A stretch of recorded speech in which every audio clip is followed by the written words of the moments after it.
I think we're finally rolling with took us like more than 20 minutes to get here. Oh my god.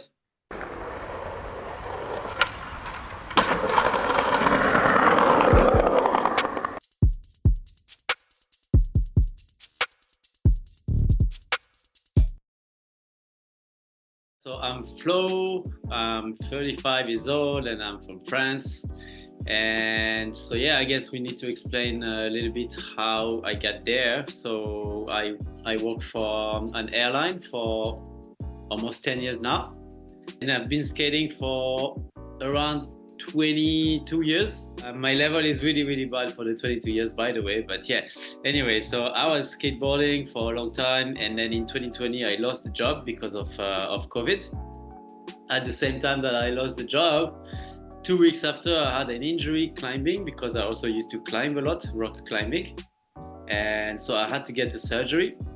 So it was the ACL and the MCL, so it was like a big injury. And the doctor told me I could not skate for 1 year. I managed to get back in like 6 months because I wanted to come back as fast as possible. So I started to swim, to ride bikes, and just to do my recovery as fast as I could.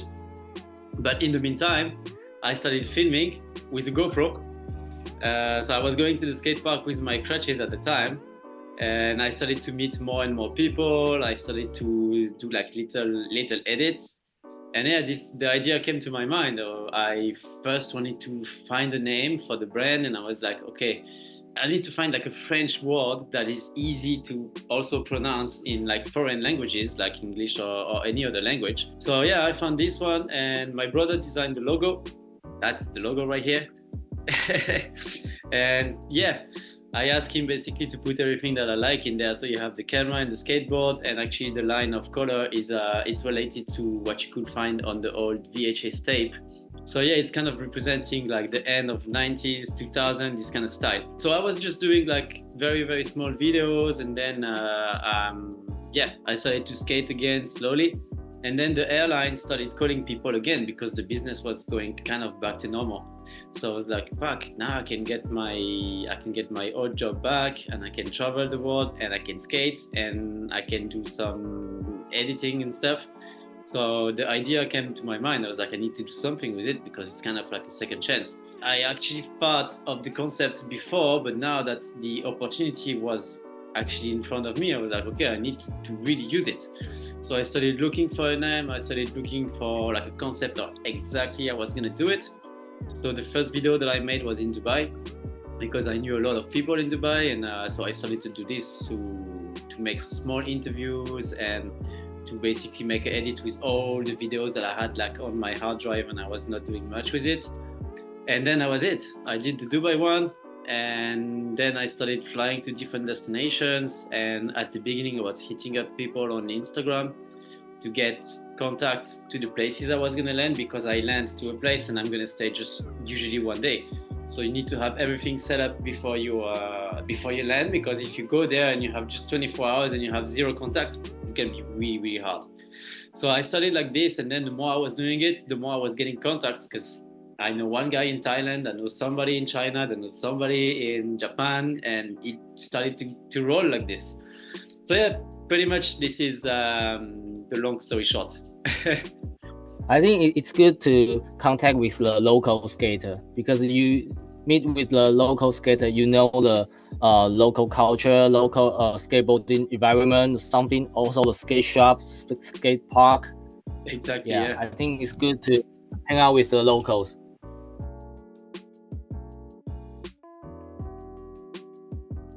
Oh. No, wait. No, don't drop. She's going to drop my camera. Don't do that. Don't get out of here. So yeah, I think. Oh my God, I should have checked that before you asked me this question. I should have seen it coming, but I've probably done around 15 to 20 places so far, mostly in Asia, because I've done Bangkok and Phuket, Osaka in Japan, Ho Chi Minh in Vietnam, I've done Seoul, I've done Bangladesh, and then like a few in Europe, just one in South America so far. Yeah, just planning to do more.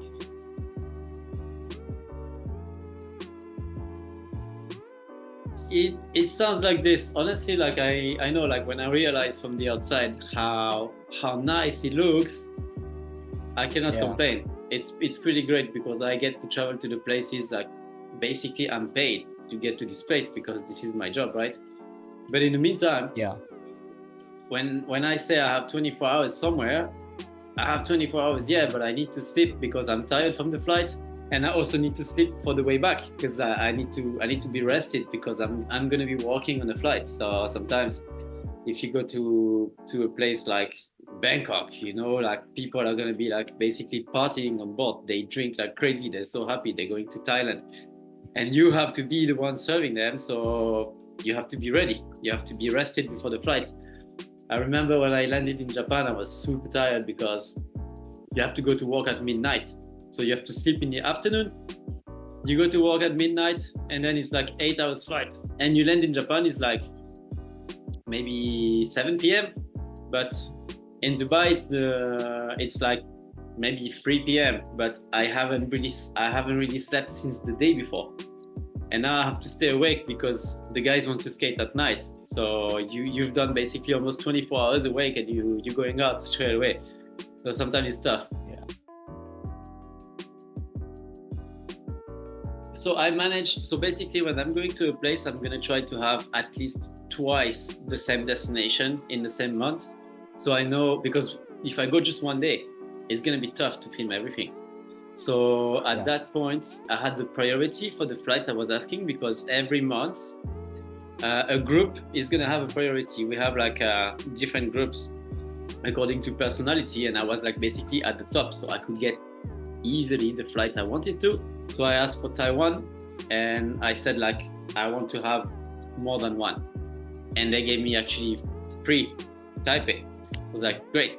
So now I'm gonna come like several times. So I was basically chilling. I knew like, okay, I have my contacts and I can come, I can film twice, and then the next time I can just go around and shoot around the city just to have some B-rolls. So it's better for me to have like 2 or 3 flights. Yeah. So last time is your first time or the third time? That was the third time, but in the same month. I came to Taiwan maybe in 2015, but I was not doing this back then. So I was just basically doing like touristic stuff, and now I came with a different purpose, basically. I think it's important. You need to like familiar with the city, how it works, where is the crowd people, where is the spots. Maybe in the future you come back, you can with different purposes for street skating or filming something. Yeah, because that's what I actually started doing as well. I did only 2 episodes like this, but I have another concept that is called rolling with. So it's basically like a day in life. So this one I can do it with any skater anywhere. It's not going to be about the city. It's going to be about one person that I'm going to follow in one day.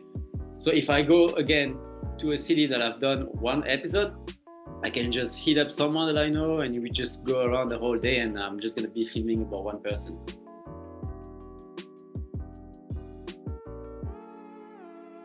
People in Japan, for example, I was in Osaka, and there's the people from the skate shop Bulldog. Man, they basically speak no English, no French, nothing else than Japanese, and they just came to pick me up in a hotel. They show me the street spots, and they just take me around and just being nice. They don't, like, I don't know, it was just like out of being nice. And then I was in Bangkok, and I was skating in the Prejuice skate park, which I love, such an amazing place. And so I was filming on that day over there, and I was so I dropped in like a quarter pipe, and then I go down, and what I didn't see, that there was a Euro gap, so I didn't see the step, and I just clipped right there on the step, and I fell from all the way up down, my elbow first, then I hit the elbow on the ground, and I was like, okay, I think I'm okay. So I was like a little bit in pain, so I stopped skating and I was filming. And then the guy said, okay, you want to go to a street spot? It's just 20 minutes away from here on a bike. So I'm like, okay, let's go. So I got on the bike with Tyson. This guy is called Tyson, super cool guy. So I get on the bike, of course it's Thailand, so you have no helmet. So I'm at the back of the bike and I'm holding my skateboard and so it's like two boards, it's taking the whole arm. And then I'm holding with only one hand like this, the bike. And now we go, no helmet, nothing, and we go in between the traffic. I'm like, fuck, I think I'm gonna die. And then I start to be conscious, like, am I holding well the bike? I wanna know if I'm holding well. So I look behind, and as I look, I see my elbow is like, it's huge. There's like a huge ball on my elbow because of the slam that I took before. But we're still going like this. And I'm like, shit, I cannot let go right now. I have to hold the bike. So I kept on holding the bike for, I don't know, another like 15 minutes or something like this. Then we arrived at the spot, and now I can check, and I touch my elbow. I was like, okay, I can move it. It's not broken, but it was like soft, you know. It was full of liquid inside. That was weird. And then the next day, I had to operate the flight back to Dubai, and I didn't want to tell anyone because it's not allowed to do dangerous sports on during the layovers. So I didn't tell anyone. I just went on the flight like this. I was walking as normal, but like I could feel my elbow was like in such a pain. So yeah, I was like, shit, that could have been much worse. I could have broken something maybe, but I didn't. Yeah, so Brian, that was amazing. Honestly, really cool guy. So what happened is that my friend in Dubai, Alex Mizerov, so I don't know if you know him, German guy, super cool. And he knows a lot of people, and he knows Patrick Wallner of Visual Traveling. I don't know if you ever watch his videos. It's like my favorite inspiration. I love that. And he lives in Hong Kong. So Alex texted him for me, and he was like, hey, my friend is coming and stuff, if you want to meet. So I met Patrick and was like, oh my God, this is fucking insane. Like, I can meet one of this inspiration and stuff. And Patrick was so nice that he actually talked to Brian, and he was like, hey, Brian, Flo is cool. You can meet him. I was like, fuck, this is crazy. Like, one of my inspiration is telling this guy that I'm cool and I can meet him. So yeah, then I went to meet with Brian, and freaking nice guy. He just knows everything, history of Hong Kong. You know, it's pretty cool to have someone like this on a video like that. It's like, man, it's the best you can have. Yeah, I know Patrick. He's a legend. Like that's why even like myself, sometimes I'm like, fuck, this is crazy. Like I started just doing like small videos with friends and stuff like that. And honestly, I know that my editing is not great, and like I'm just trying, you know, and I still get to meet crazy like people like this, people that I'm so inspired by. Like I filmed with Daniel Lebron in Barcelona. I used to have magazines about him. I was reading this stuff when I was 15, and then boom, I have his phone number, and then he's like, yeah, okay, let's go. I'm like, what the hell? Who am I to meet these people? So yeah, that's cool.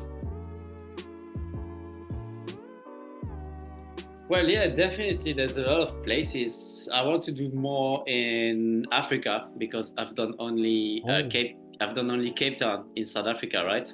So I want to do more over there. I want to do more around my area, so in the Middle East. So for example, I need to do Lebanon. I'd like to do Jordan. I would like to do Turkey. All these kind of places, even Saudi Arabia, that would be nice because I know there's skaters over there. And it's interesting. I've done Asia a lot because, I don't know, it's just been very easy like to have contacts because of one guy that know that guy and that guy. But yeah. I want to expand and do more. I want to show that there could be skateboarding in a lot of different places all over the world. And like, it's not about how good the people are at skateboarding. It's about, okay, there is a skate scene. Let's talk about them. I think it's a good time to start to doing this because all the environment, all the skateboarding industry just growing up fast. True. Especially because of the Olympics and yeah, all of that. Probably it's a good time because you have like new talents coming up from places that you would never imagine. Like India is going crazy right now. Yeah. Do you have any question? Something? Not really. Like I guess for me, I just want to say thanks for the opportunity, man. It's really cool. You should definitely keep doing what you're doing. That's amazing. Yeah. Yeah. Thank you. You too. Thank you so much. Nice to meet you, Ted. Yeah. Thank you. Ciao.